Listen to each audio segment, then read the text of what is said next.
Good morning, welcome back to another video. So today is going to be an off-season day in the life, the shortest off-season I've ever had, a little under 4 weeks. I'm going to explain more about that later in the video because I'm not going to lie, it's a bit cold out and I need to get some breakfast. But although it's cold, it is so beautiful here in upstate New York in autumn.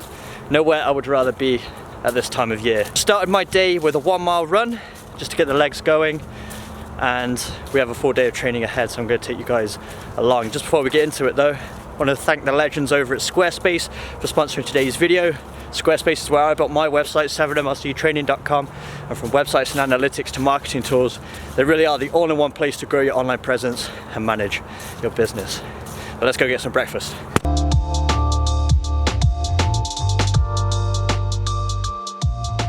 Breakfast, I'm having an omelette. In there we've got 3 eggs, white onion, red onion, arugula, garlic, pomegranate seeds, and avocado, and a bit of goat's cheese on top as well. So loads of protein, loads of good stuff for my immune system, plenty of antioxidants and healthy fats.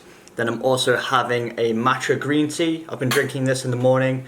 Apparently matcha has about, I don't know the exact number, but around like 8 times the amount of antioxidants as a cup of green tea. So I've been having that in the morning, and then of course plenty of water to wash it all down. So that's breakfast. I can't lie to you guys, I made a little bit of extra effort with the presentation today. Doesn't always look this good, but can't be serving up anything shabby for the vlog. Quick update for you guys. As mentioned, I'm in a very short off season. So those of you who have been following the channel for a while, you'll know that in the past I've played professional indoor football during the winter, and I've decided to go and play indoor football again this winter as well, just so I can stay sharp, get a lot of touches at a competitive level. Signed with a new team, which is full of players who have played in the USL Championship, some ex-MLS players, some international players. So it's going to be a really high level and a great way to challenge myself and improve my game throughout the winter, because up here in New York through the winter absolutely cannot play football outside. We get so much snow, the weather's so bad. So if you want to play football competitively, this is one of the options. So this is the shortest off season I've had, only 4 weeks, already 2 weeks in, so 2 weeks until the start of pre-season with my indoor team now. So this is what my training schedule looks like. So I don't know if you can read my terrible and tiny handwriting, but Sundays is always a rest day for me. I just take the day off. I might go for a walk in the morning, might do a light stretch. But in terms of intense workouts, nothing on a Sunday. I want to let my body recuperate, rejuvenate, and get the rest it needs. On a Monday, which is today, so I started out with a 1 mile run. Then I'm going to go for a technical session in about an hour and a half from now. I'm going to take you guys along, show you everything that I do.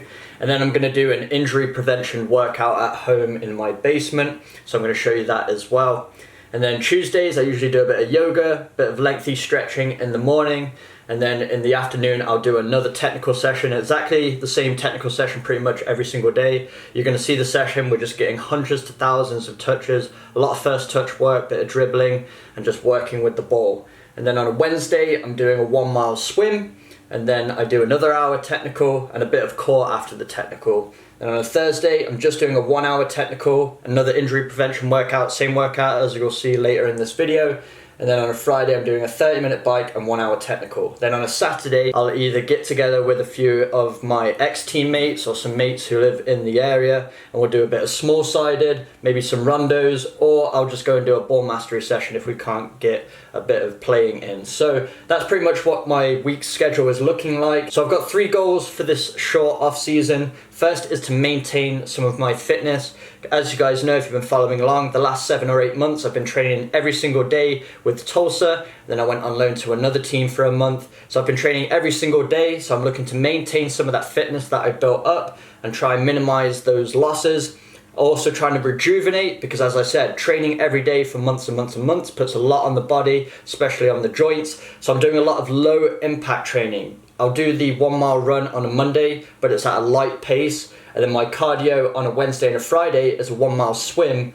And then on a Friday, a 30-minute bike. Sometimes they'll interchange, but they're very low impact. So I'm able to get that cardiovascular endurance work without putting too much on the joints. And then the final goal is to sharpen tools. And what I mean by that is to get as technically sharp as I can going into pre-season, especially with indoor. It's a very technical game, tight spaces. So you need to have a good clean first touch and be able to move the ball quickly. So I'm going to be working for about an hour to an hour and a half every single day with the football, getting into a space where I can use the wall, work on my first touch and just get thousands of touches, so I'm feeling really confident and comfortable on the ball heading into preseason. So that's what my training schedule looks like. In about an hour and a half from now, we'll get over to the gym. I'm not going to do a gym session, but that's where I'm going to be doing my technical workout. So we'll get over there soon. So just before I head to training, I always take my amino acids supplement. So this is the one that I use. It's called Perform from the Amino company. And amino acids are really important for so many functions in the body. They assist with the growth of muscle tissue, connective tissue, so your tendons and ligaments. Really important to keep those healthy as an athlete. And also as an athlete, you're putting your body under a lot of stress in your training sessions. And you'll typically get a lot of micro tears, which sounds bad, but that's important for growth and adapting to your training load. So amino acids can also help repair those muscle tissues. So taking something like Perform is going to help you feel stronger, helps reduce mental fatigue as well, so you can endure those sessions not only physically but mentally. Stay switched on, which is going to help you get the most out of your training. So I'd really recommend Perform, and if you use the link in my description, you can get a huge discount, not only on Perform, I also sometimes use Heal after training as well. This is Heal, which is full of amino acids, but it also has protein in there to help accelerate the recovery after your sessions. So I'd recommend both of these, and just checking out the Amino company in general. They make great products for athletes, so check those out in the description box below. So training bag packed, indoor shoes, we've got water bottle, and the only thing we're training with today is a ball. We're going to spend a lot of time with the football today. So let's get over there.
Alright, so training done. That was a really good session. Can't believe how dark it gets so early now in the winter.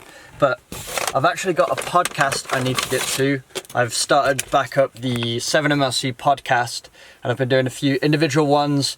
There's a few episodes out already that you can check out. And I'm actually going up to record a guest podcast. So my guest is Aidan Curran. He is the owner of 90 Minutes Fitness. So he coaches players one-on-one. So that's going to be a really interesting conversation. So I'd really recommend subscribing to the 7MLC podcast if you haven't already. I'm going to be getting more guests on in the near future. And I always think it's really good to hear other people's stories. You learn so much from it. So I'm going to put that in the description box below if you're interested. And I just had to stop by to get food because there's not enough time before the start of our meeting. So I just picked up a poke bowl. So in here it's salmon, brown rice, quinoa, and there's some avocado, so plenty of protein, carbs, and some more healthy fats. Usually I'd cook for myself, but I'm just pushed for time here, so I just had to get something. After the podcast, I'll get my workout done, and then we'll have dinner, and then we'll call it a day. But let's get up and record the podcast. Yeah, so from college then, graduated, went to Germany for a little while then. I was actually on trial with a 4th-tier team in Germany. I was doing quite well, and the level is really, really good. It has kind of reserve teams of, you know, like Schalke, Borussia Dortmund, Bayern Munich, all that. There's always that question. I'm sure you get tons on social media and whatnot. Just, am I too old to go professional and all that? Right. I like what you finished with there. You said when the body gives up, and honestly, what I truly believe is the mind gives up before the body does. So there's a little sneak peek of the podcast. Really good chat there with Aidan. He's got a great story about his playing journey and such great advice for anyone looking to get a scholarship in the US, as well as anyone looking to start their own one-on-one coaching business as well.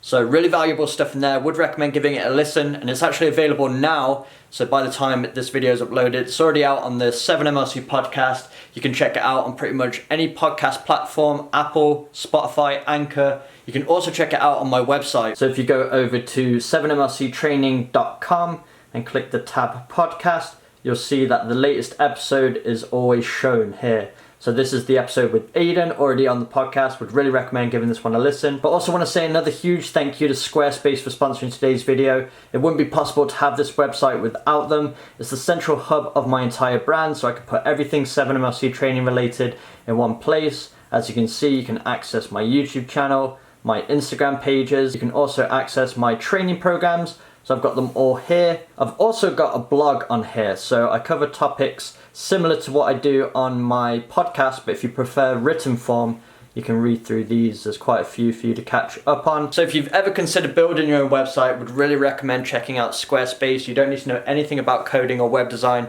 and you can build a professional looking website to represent your brand in the best way possible. And if you use the link in my description, www.squarespace.com/7mlc, you can get 10% off your first website. But it's actually time for me to go and do my injury prevention workout. I'll do this a couple times a week. Just going down to my basement. I've got a bit of gym equipment down there. But I'm just going through some simple exercises to bulletproof those susceptible to injury areas that footballers usually encounter. So your hamstrings, your groins, the muscles around the knee we're going to be strengthening up. So I'm going to take you through it, a few exercises that you can do at home. You can do them either with weights or without. It's just a great way to kind of, as I said, bulletproof your body and make yourself a lot more resilient to those overuse injuries that you might encounter throughout a season. So let's go down and get the workout. So I begin the injury prevention workout with 3 to 5 minutes of backwards treadmill walking. So the power on the treadmill is off and I'm just pushing the belt with my feet. So it provides some resistance. So this ends up being a great warm up, but it's also a great exercise to increase blood flow around the knee joints, can help reduce knee pain if you suffer from any of that. If you don't have a treadmill, you can just do backwards walking, or you can do other forms of resisted backwards walking.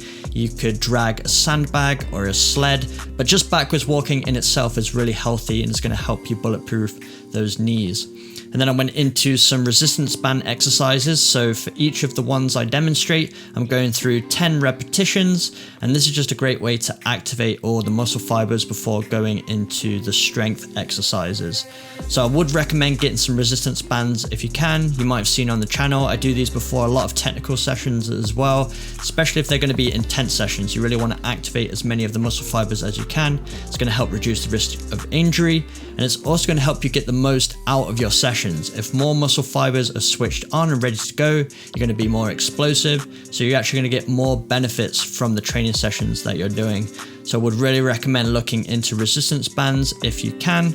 So as I said, went through 10 repetitions of each of the ones that I'm demonstrating. Then I went into some Copenhagen's. This is a great exercise for the groins. So if you don't have a bench, you can use a chair or a sofa. And you're just going to put one leg on, and then you're basically doing a side plank, but you'll feel a lot of the weight going through the adductors. So it's really going to strengthen the groin if you hold it for a long period of time. And as you can see, I'm just doing a little bit of a knee touch with my other knee. So I'm just squeezing my thighs together essentially. It's just going to help add a little bit of extra to it. Then I'm going into some knees over toes squats. So these are basically goblet squats. I'm just holding the dumbbell. The dumbbell I'm using is 40 pounds. And then I'm just going as low to the ground as I can, trying to touch my heels. And then this is going to increase mobility, but also strength. Again, we want to train knees over toes because so many knee issues are a result of just not being strong through this range of motion. Even just day-to-day activities such as walking up the stairs requires your knees to go over your toes. But as a footballer, when you're accelerating and leaning forward, your knees are going over your toes, but there's an incredible amount of weight and force going through your knee joint in that moment. So you want to be prepared for that, strengthen up through this range of motion, and you're going to be a lot less susceptible to injuries. Then I went into Nordic curls. These are probably the best exercises you can do to strengthen up your hamstrings because there's so much weight going through the hamstrings in this exercise, but in a controlled motion. So again, you'll be a lot less susceptible to injury, hamstring problems when it comes to a match because you're prepared for it. So for these, I just go through 5 repetitions, trying to get as low to the bench as possible. It took me a while to get to the point where I can get quite close to the bench without using my hands, probably a couple of months. I used to drop down about halfway and then use my hands to release to the bench and then push myself back up. Now I'm getting closer and my goal is to get all the way to the bench, touch it, and all the way back up for 5 repetitions. Then I go into some stability push-ups, so I'm just using the Bosu. So this just provides a little bit of an unsteady surface so that my muscles have to work a bit harder, I really have to engage my core, and it's going to strengthen all those fibers around the shoulder joints too. So this is a great one for working on your upper body and core strength, although you don't need to be big and bulky in your upper body as a footballer, but it's important to be strong in your upper body so you're not pushed off the ball. A lot of injuries can occur if you're not. And also a lot of power comes from your upper body as well. Your body works in synchronization. Then I went into some pull-ups. I like a wide grip pull-up. The pull-up works on so many different muscle groups. You're engaging the shoulders, the biceps, the latissimus dorsi. You're also engaging the core. A pretty much all-round upper body exercise. So if you can get access to a pull-up bar, or you can use a tree branch, I've certainly used that before. It's a great exercise. So that's all of the exercises, and I just went through 3 rounds of that workout. Alright guys, so that's the injury prevention workout complete. Just a few exercises there. It doesn't take you long to go through 3 rounds of that, but you get an overall body workout. Upper body, lower body, you engage the core throughout. So really important. These aren't going to be the type of exercises that produce muscle hypertrophy. You're not going to get big and bulky, but you are going to strengthen the muscles around the joints, which is going to make you a lot less susceptible to injury, especially those overused ones. because the game of football demands a lot from the body, so you need to make sure you're strong so you can meet those demands. So I hope you enjoyed today's video, a bit of behind the scenes of how I'm getting ready for my professional indoor season. As I said, it's a very short window in between outdoor and indoor for me, so this is really a time that I'm looking to heal some small nicks that I got throughout the season, some time to sharpen up, but also mainly just to maintain that fitness that I've been building up for months and months and months, because I want to go into pre-season as sharp as I can, but feeling refreshed and also technically sharp. So looking forward to it. Hope you guys enjoyed today's video. I'm going to document a couple more of these days in the life leading up to pre-season, and then hopefully once I get with my new club, I can document during pre-season, maybe during the regular season as well, and give you guys more of an insight to what it's like being a professional indoor player. So if you did enjoy today's video, make sure you smash the like button, hit that subscribe button for weekly training videos, and I will see you guys in my next video.